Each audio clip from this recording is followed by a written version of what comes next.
Where is everybody? This was said by a man named Enrico Fermi to a group of colleagues one day, and it poses a very interesting question. Given the high chance that alien life should exist within the universe, why have we not yet found any evidence for alien civilizations? Good morning, everybody. My name is Atharva Bhide, and today I'll be talking about the Fermi paradox. So the Fermi paradox, as I've said, is the apparent conflict between the high chance that alien civilizations should be common within the universe and the apparent lack of evidence that life has arisen anywhere other than on Earth. To put things into perspective, there are an estimated 200 billion to 2 trillion galaxies within the observable universe. Each galaxy, on average, has around 100 million stars. Even if we assume that even a tiny fraction of these star systems harbor life, there should still be many civilizations within the universe. However, we hear nothing. Silence. So, what are some possible explanations for this silence? I'll explain 3 solutions that have been thought of over the years. Explanation number 1. Humans may simply have not been listening for long enough. Our ability to detect any possible alien life has only existed for a couple of decades, given the recent invention of the radio telescope.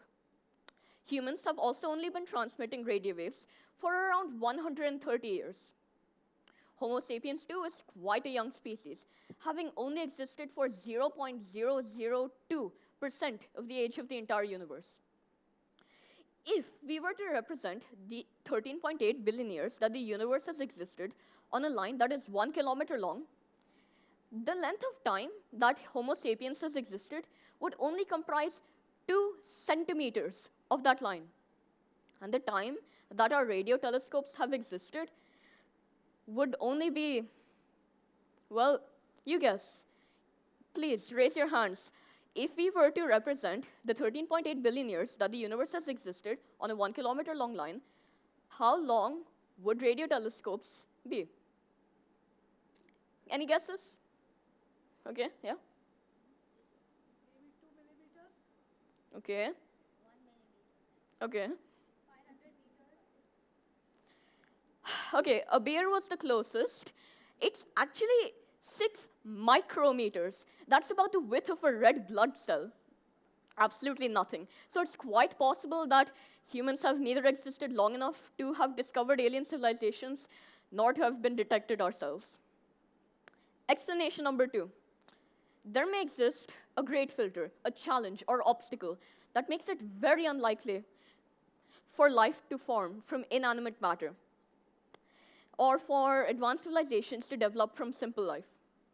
One of these proposed great filters include abiogenesis itself, the gradual process by which self-replicating molecules form life.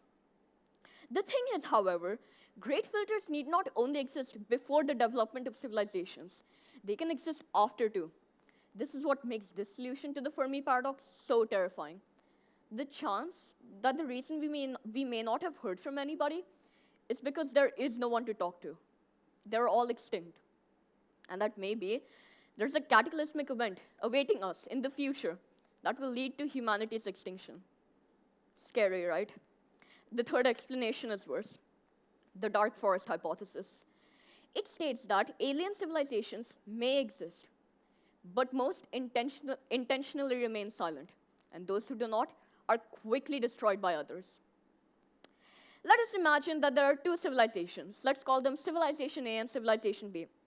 Let's say that A knows of the existence of B, yet B is unaware of A. What should A do? Let's work through it logically.